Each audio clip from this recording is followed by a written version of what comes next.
Shalom, Bapak Ibu, saudara-saudari jemaat yang dikasihi oleh Tuhan. Selamat hari Minggu.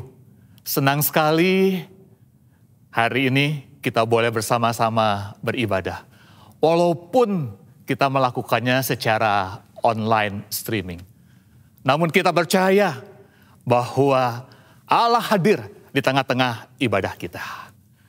Melalui kesempatan ini, izinkan saya pribadi dan seluruh hamba Tuhan yang ada ingin menyampaikan salam, dan kami selalu berdoa kepada Tuhan kiranya Bapak Ibu, saudara-saudari semua selalu dilindungi, selalu diberkati, selalu dipelihara oleh Tuhan di dalam masa-masa yang tidak mudah ini. Mari kita bersama-sama berdoa sebelum kita membaca dan merenungkan firman Tuhan pada hari ini. Bapa di surga, Bapa sumber kasih, sumber berkat, sumber rahmat. Pada hari Minggu ini, kami datang menghadap hadirat-Mu yang kudus, memohonkan kiranya Tuhan sungguh-sungguh memberkati ibadah kami, sehingga kami boleh mendapatkan kekuatan, boleh mendapatkan penghiburan dari firman yang akan kami renungkan bersama-sama pada hari ini. Melalui kesempatan ini, kami memohonkan dengan segala kerendahan hati, kiranya Tuhan memberikan belas kasihan, kemurahan kepada bangsa dan negara kami, sehingga bangsa dan negara kami tetap dalam kondisi aman, terkendali, cukup pangan di dalam melewati masa-masa yang susah ini. Kami juga berdoa bagi tim medis, para dokter, suster, relawan-relawan yang ada di garis depan, yang pada saat ini sedang melayani pasien-pasien yang terkena COVID-19. Lindungi ya Tuhan setiap mereka. Tolong ya Tuhan setiap mereka. Agar mereka tetap bisa melakukan tugas tanggung jawabnya dengan penuh kekuatan, perlindungan yang daripada Tuhan. Terima kasih Bapa di surga. Bila sebentar kami akan membaca dan merenungkan firman-Mu, kami memohonkan kiranya Allah Roh Kudus boleh membuka hati dan pikiran kami, sehingga kami boleh memahami, mengerti isi hati Tuhan yang akan kami pelajari, yang akan kami renungkan pada hari ini.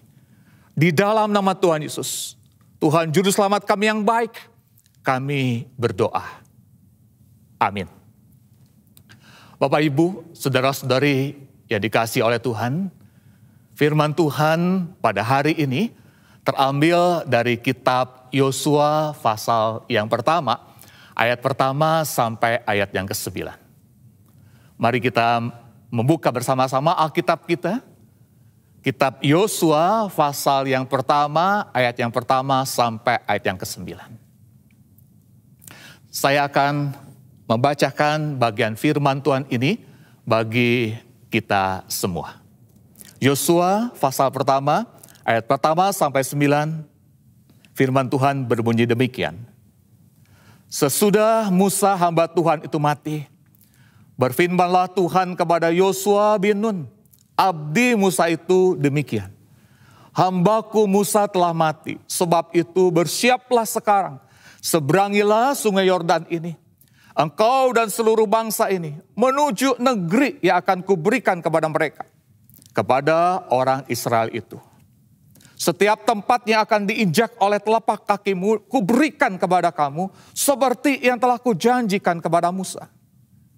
Dari padang gurun dan gunung Libanon yang sebelah sana itu, sampai ke sungai besar, yakni sungai Efrat, seluruh tanah orang Het, sampai ke laut besar di sebelah matahari terbenam. Semuanya itu akan menjadi daerahmu. Seorang pun tidak akan dapat bertahan menghadapi engkau seumur hidupmu. Seperti aku menyertai Musa, demikianlah aku akan menyertai engkau.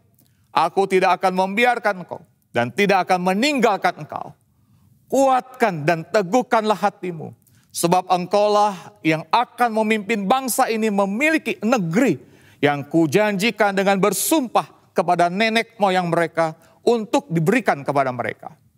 Hanya kuatkan dan teguhkanlah hatimu dengan sungguh-sungguh. Bertindaklah hati-hati sesuai dengan seluruh hukum yang telah diperintahkan kepadamu oleh hambaku Musa. Janganlah menyimpang ke kanan atau ke kiri, supaya engkau beruntung kemanapun engkau pergi. Janganlah engkau lupa memperkatakan kitab Taurat ini, tetapi renungkanlah itu siang dan malam, supaya engkau bertindak hati-hati sesuai dengan segala yang tertulis di dalamnya. Sebab dengan demikian perjalananmu akan berhasil dan engkau akan beruntung. Bukankah telah kuperintahkan kepadamu? Kuatkan dan teguhkanlah hatimu. Janganlah kecut dan tawar hati. Sebab Tuhan Allahmu menyertai engkau kemanapun engkau pergi. Sampai sedemikian jauh pembacaan firman Tuhan. Yang berbahagia ialah setiap kita yang telah membaca, merenungkan, serta memelihara dan melakukan firman Tuhan di dalam kehidupan kita hari lepas hari. Bapak, Ibu, dan saudara-saudari yang dikasihi oleh Tuhan, ada sebuah foto yang terkenal. Foto migrant mother. Foto yang terkenal dari seorang fotografer, Dorothy Langs, mengenai seorang ibu yang bernama Florence Owens Thompson. Pada masa depresi besar di Amerika Serikat yang berlangsung dari tahun 1929 sampai 1939.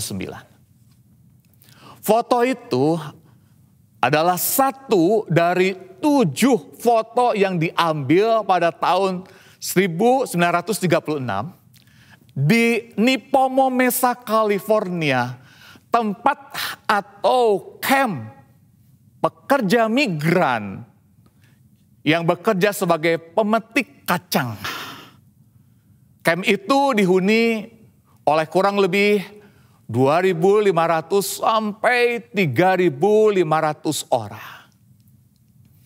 Foto migrant mother mewakili dan ingin menggambarkan bagaimana situasi yang ada di camp tersebut,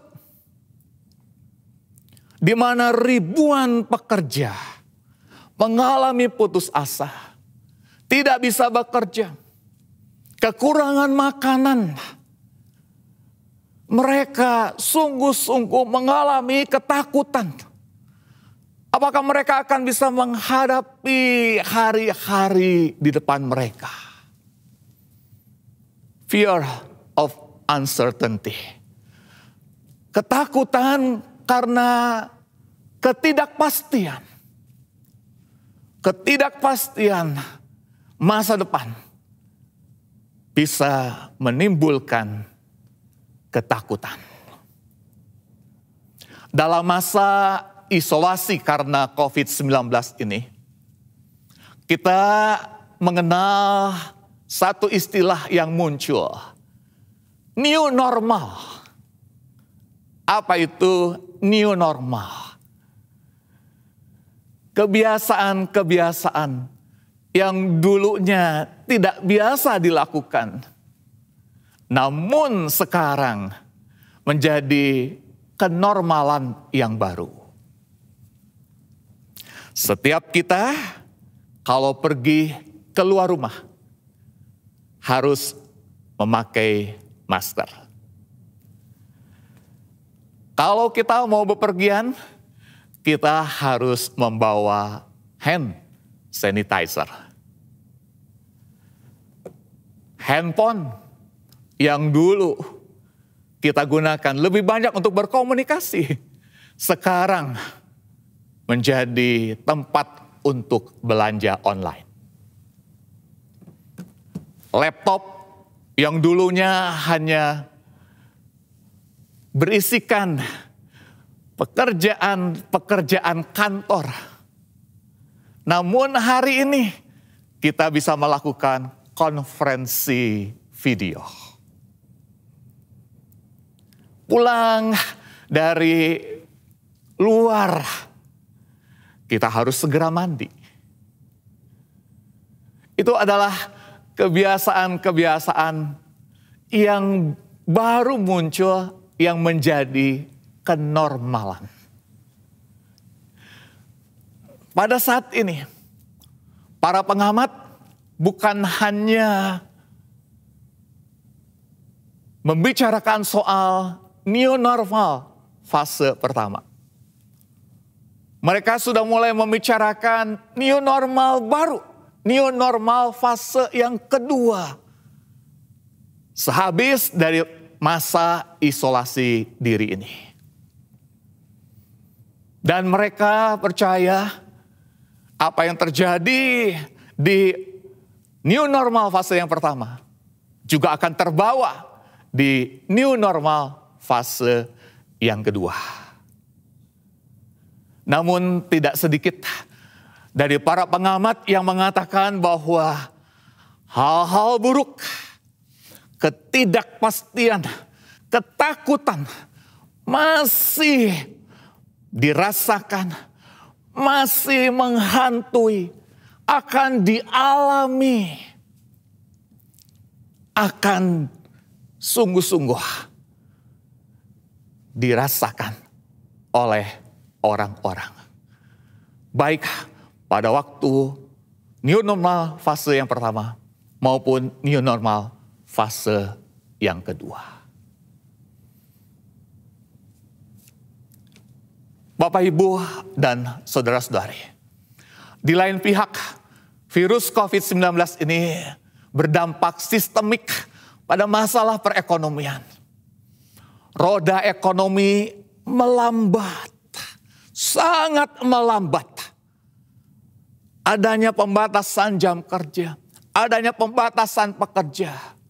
Pekerja mulai dirumahkan, pekerja di PHK. Toko-toko tutup, pabrik-pabrik tutup. Sementara barang-barang banyak menumpuk di gudang-gudang. Usaha menjadi begitu terhambat. Fear of uncertainty. Ketakutan yang muncul dari ketidakpastian. Ketidakpastian mengenai masa depan. Dan bahkan ketakutan itu sekarang menjelma menjadi raksasa dalam kehidupan orang-orang.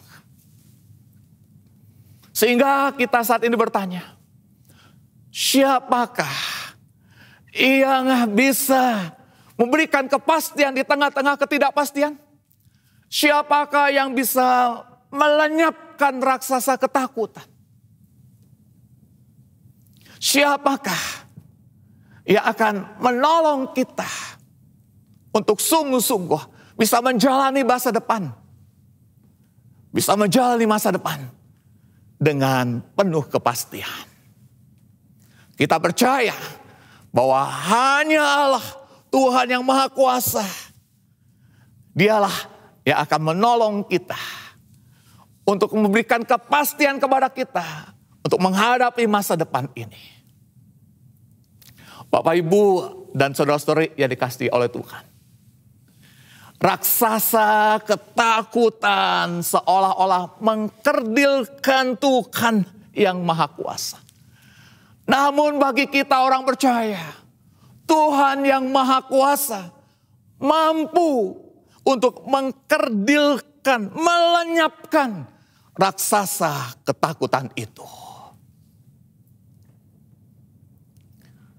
Setelah masa-masa perkabungan dari orang Israel karena kematian Musa, Allah kemudian datang secara personal dan berfirman kepada Yosua. Allah datang secara personal dan berfirman kepada Yosua, bukan hanya untuk meneguhkan, engkau Yosua memang telah aku pilih untuk menjadi pengganti Musa. Namun Allah hadir secara personal. Allah berfirman kepada Yosua untuk meneguhkan Yosua. Karena pada saat itu Yosua mengalami kecut dan tawar hati. Yosua mengalami ketakutan. Yosua mengalami kegentaran. Dan di dalam kondisi Yosua yang seperti itulah Allah hadir memberikan pernyataan yang berupa perintah dan pertanyaan secara retoris dari seorang pribadi yang berotoritas. Tuhan mengatakan kepada Yosua, kuatkan dan teguhkanlah hatimu. Bukankah telah kukatakan kepadamu, kuatkan dan teguhkanlah hatimu. Jangan kecut, jangan tawar hati. Jangan takut, jangan hatimu menjadi kecil. Teguhkan dan kuatkan hatimu. Tuhan mampu melihat di dalam kedalaman hati Yosua. Dia memiliki ketakutan. Yosua pada saat itu dia mengalami ketakutan karena dia berpikir, mampukah aku memimpin bangsa Israel ini? Mampukah aku membawa 2 juta orang Israel memiliki masa depan yang baik di tanah perjanjian? Orang sekaliber Yosua yang pernah menjadi pengintai, yang pernah menaklukkan bangsa Amalek, dia pun mengalami ketakutan ketika melihat rintangan, melihat tantangan yang besar di hadapannya. Rintangan Sungai Yordan. Pada hari-hari biasa lebarnya hanya sekitar 25-30 meter. Namun pada saat itu ketika Yosua mau memimpin bangsa Israel memasuki tanah perjanjian, Sungai Yordan menjadi begitu lebar. Airnya begitu deras. Ada pusaran-pusaran air di dalamnya. Sangat berbahaya kalau untuk diseberangi. Rintangan benteng Yeriko yang begitu tebal, yang begitu lebar, sampai-sampai 2 kereta perang bisa berlalu lalang di atasnya. Bagaimana mungkin untuk dikalahkan? Bagaimana mungkin untuk dihancurkan? Belum lagi bangsa-bangsa di Kanaan adalah bangsa-bangsa yang pandai berperang. Bangsa yang hebat dalam berperang. Itulah ketakutan yang dialami oleh Yosua. Apalagi Yosua kemudian melihat bahwa pemimpin yang berkarisma, Musa yang dia kagumi, itu sudah meninggal. Yosua kehilangan figur Musa yang begitu powerful, yang begitu karismatis di dalam memimpin bangsa Israel. Dan ketakutan yang dialami oleh Yosua sebenarnya muncul dalam sebuah pemikiran dari Yosua. Karena Yosua bertanya-tanya, apakah Allah yang menyertai Musa juga akan menyertai dia, Yosua? Maka Tuhan hadir secara personal. Dia berfirman secara khusus kepada Yosua, kuatkan dan teguhkanlah hatimu. Jangan kecut, jangan tawar hati.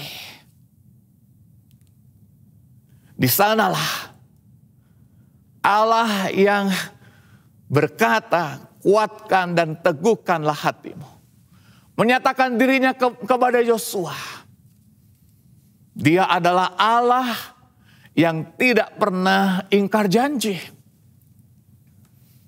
Janji Tuhan kepada orang Israel sejak zaman bapak-bapak leluhur tidak akan terputus karena perubahan kepemimpinan. Dan sudah waktunya Allah mewujudkan janjinya. Musa boleh mati, namun janji Tuhan tidak akan mati, tidak akan gagal.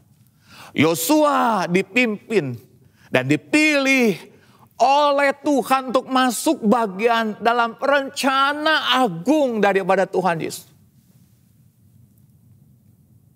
Bapak, Ibu, dan saudara-saudari, inilah yang seharusnya menjadi iman, keyakinan daripada setiap kita.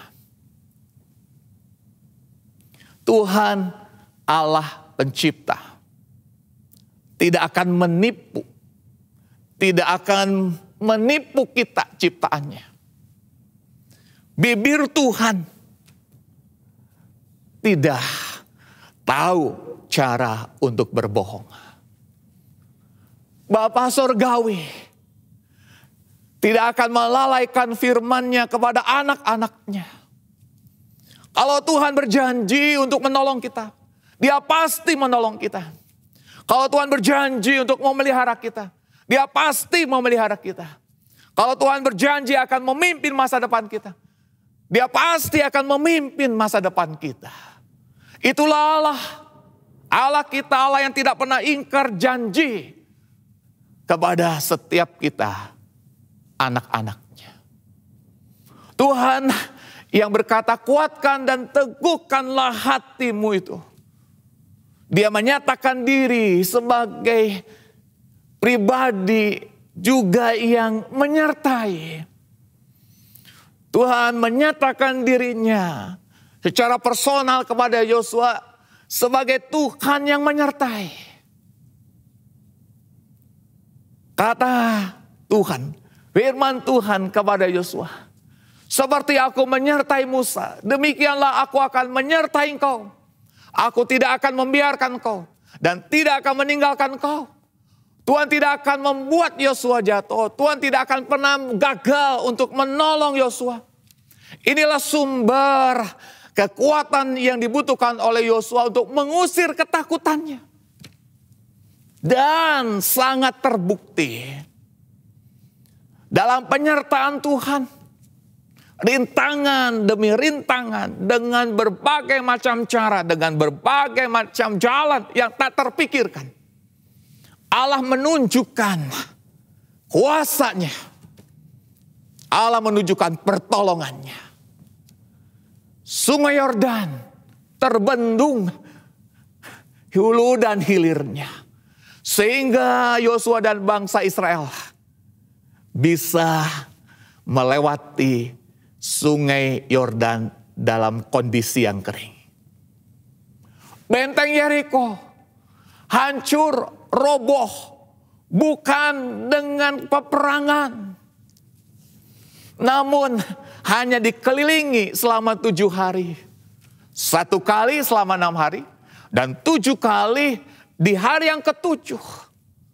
Benteng Yeriko yang begitu tebal, yang begitu luas, yang begitu lebar, hancur dengan caranya Tuhan. bangsa-bangsa yang ada di tanah Kanaan takluk melalui peperangan-peperangan. Karena Allah menyatakan dirinya sebagai bala, panglima bala tentara Tuhan. Dialah yang berperang. Dialah yang menaklukkan bangsa-bangsa Kanaan.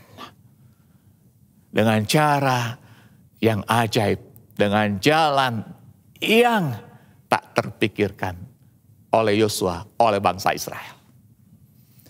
Bapak, Ibu, dan saudara-saudari yang dikasihi oleh Tuhan. Itulah yang seharusnya juga menjadi iman, keyakinan kita. Hari ini kita tidak sedang menghadapi rintangan berupa bangsa-bangsa dan kita harus menaklukkannya. Tetapi hari ini kita menghadapi rintangan-rintangan yang berupa situasi yang sulit, ketidakpastian, hal-hal yang mengerikan. Dan kita ketika menghadapi rintangan, kita percaya tanpa Tuhan itu sangat menakutkan. Namun bersama dengan Tuhan itu sangat melegakan. Kita lemah, namun Tuhan kuat. Kita terbatas, namun Tuhan tidak terbatas. Pertanyaannya buat setiap kita adalah, bagaimana kita bisa mengalami kekuatan hati, keteguhan hati, tidak takut, tidak tawar hati. Bagaimana kita bisa mengalami Allah yang tidak pernah ingkar janji. Allah yang selalu menyertai kita tuh. Benar-benar hadir dalam kehidupan kita secara pribadi. Bapak, Ibu, dan saudara-saudari. Hanya ada dua hal yang harus kita lakukan. Yang pertama, percayalah kepada Tuhan Yesus. Mengapa? Karena Tuhan Yesus adalah perwujudan, penyataan janji Allah.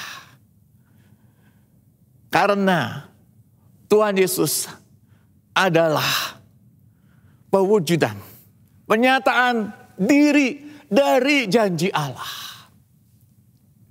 Janji Allah tidak berhenti sampai di kejadian di mana Yosua menaklukkan tanah Kanaan. Namun janji Tuhan, janji penyertaan Tuhan juga digenapi di dalam kedatangan Tuhan Yesus. Bahkan bagi setiap kita orang-orang percaya, janji penyertaan Tuhan itu juga diberikan dengan kehadiran Roh Kudus di dalam setiap kita, orang-orang yang sudah percaya kepada Tuhan Yesus. Yesus Kristus adalah bukti perwujudan penggenapan diri nyata dari Allah yang tidak pernah ingkar janji. Dari Allah yang menyertai. Yesus,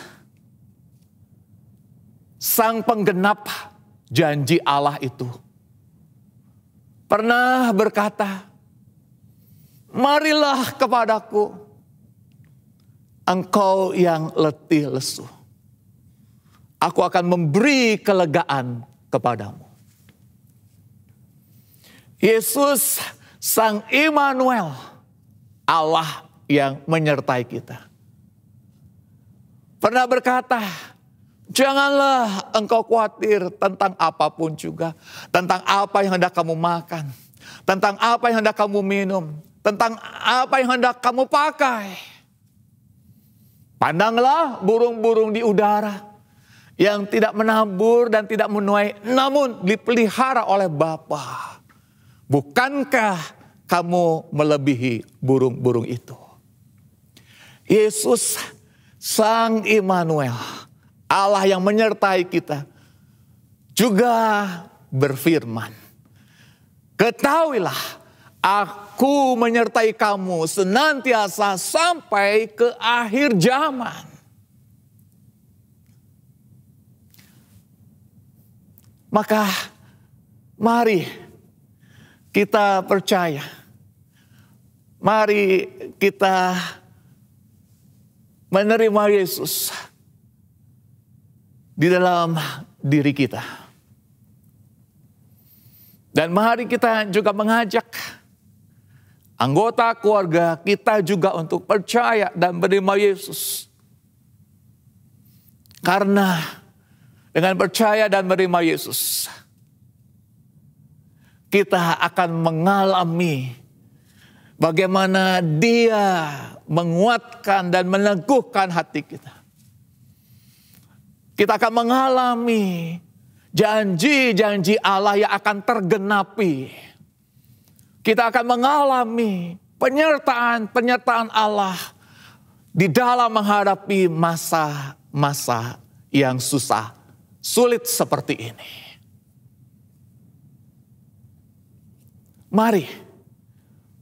Mari kita bersama-sama memiliki Yesus di dalam hati kita. Supaya kita memiliki kepastian di tengah-tengah ketidakpastian untuk masa depan kita. Hal yang kedua, saya mengajak Bapak, Ibu, dan saudara-saudari untuk taat kepada firman. Untuk taat kepada firman. Waktu Allah berbicara kepada Yosua, Dia berkata, "Bertindaklah hati-hati, jangan menyimpang ke kanan atau ke kiri. Jangan lupa memperkatakan dan merenungkan firman Tuhan." Mengapa? Karena firman Tuhan tidak akan pernah gagal dalam memberikan cahaya, tuntunan, dan kekuatan di tengah-tengah kesusahan dan ketakutan. Mungkin pada saat ini dan untuk masa depan kita sudah mulai mencari kata-kata apa yang bisa menghibur, kata-kata apa yang bisa menguatkan. Carilah firman Tuhan, bukan kata-kata dari manusia, bukan kata-kata dari motivator. Karena hanya firman Tuhan yang berkuasa, kata-kata manusia tidak memiliki kuasa. Cintailah, pelajarilah, hidupilah firman Tuhan. Love it, learn it, live it. Untuk firman Tuhan yang boleh kita terima di dalam Alkitab. Ketika kita percaya kepada Tuhan Yesus, dan ketika kita taat kepada firman-Nya, Dia pasti buka jalan. Dia akan menunjukkan berbagai cara supaya kita siap menghadapi saat-saat pandemi ataupun saat-saat sesudahnya. Sebagai sebuah persiapan bagi kita untuk memasuki masa depan. Saat ini di dalam masa isolasi, Tuhan mengajak kita untuk menghadapi masa depan dengan cara mengembangkan diri. Kita tidak berada terus di zona nyaman masa lalu kita. Allah menghendaki setiap kita untuk membuat terobosan-terobosan baru. Allah mungkin mengajak setiap kita untuk melihat kita bisa berganti profesi. Beberapa hari yang lalu saya berbicara lewat telepon dengan seorang jemaat. Saya kemudian bertanya bagaimana dengan usahanya. Dan jemaat itu berkata berat, lebih berat dari masa-masa sebelumnya. Lalu kemudian saya berkata, kalau begitu bagaimana cara Bapak bisa melewati krisis ini? Kemudian dengan mantap dia mengatakan, "Saya punya Tuhan Yesus, Pak. Dan selama saya hidup benar, saya tidak akan takut, Pak. Saya tidak akan takut. Karena Tuhan pasti punya jalan, pasti punya cara untuk saya bisa melewati krisis-krisis ini. Saya sudah melewati 4 kali krisis, Pak. Tahun 1998, tahun 2008, tahun 2018 yang baru lalu, Pak. Dan sekarang ini 4 kali krisis. Namun seperti Tuhan boleh memimpin saya melewati krisis-krisis yang ada. Maka untuk krisis yang ini pun saya percaya Tuhan akan memampukan saya untuk melewati krisis ini. Dan bahkan saya siap, menurut bahasa dia, mencangkul lagi, Pak. Maksudnya dia siap untuk berusaha lagi. Walaupun dia harus berusaha dari nol. Bapak, Ibu, saudara-saudari, Allah punya banyak cara. Allah punya banyak jalan untuk menolong kita, mempersiapkan kita memasuki masa depan. Yang penting adalah bagaimana kita percaya dan kita taat kepada firman-Nya. Dan pada saat kita melewati masa-masa krisis ini, kita bisa mengajak seluruh isi keluarga untuk percaya kepada Yesus dan firman-Nya. Kita juga sedang menanamkan satu hal yang baik, satu hal yang indah. Kalau anak-anak kita nanti dalam perjalanan hidup mereka mengalami krisis, kita sudah memberikan teladan bahwa mereka pasti mencari Yesus dan taat kepada firman, sehingga mereka juga yakin bahwa Tuhan akan menolong mereka melewati krisis ini. Janganlah takut menghadapi masa depan. Walaupun penuh ketidakpastian. Karena Tuhan punya banyak jalan dan banyak cara untuk menolong kita. Jangan cepat menyerah. Namun kita lebih baik berserah kepada Tuhan. Karena kita tidak dapat berbuat apa-apa tanpa Kristus dan firman-Nya. Kita tidak dapat bertahan tanpa Kristus dan firman-Nya. Kuatkan dan teguhkanlah hatimu. Jangan kecut, jangan tawar hati. Sebab kalau kita sudah percaya kepada Kristus dan kita taat kepada firman-Nya, kita akan mengalami Allah yang tidak pernah ingkar janji itu hidup di dalam diri kita.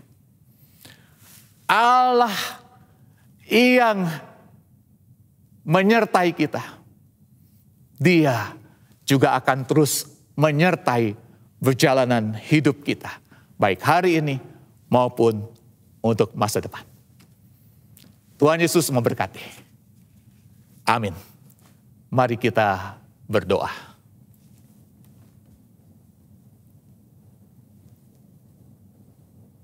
Bapa, Allah sumber hikmat. Allah sumber berkat. Allah sumber selamat. Pada saat ini, dengan segala kerendahan hati, kami memohonkan,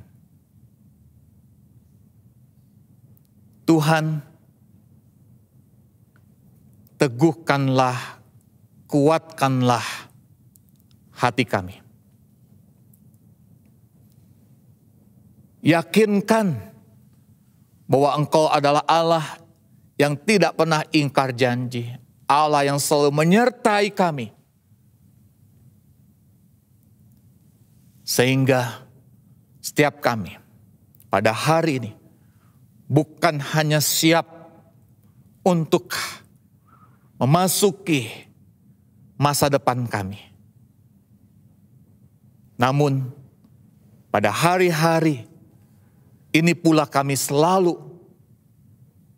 ada dalam pemeliharaan dan kekuatan dari Tuhan. Dengarkan seru doa kami ini ya Tuhan. Genapkan dan sempurnakanlah. Hanya di dalam nama Yesus, Sang Immanuel, Allah yang menyertai kami. Kami berdoa dan kami bersyukur. Amin.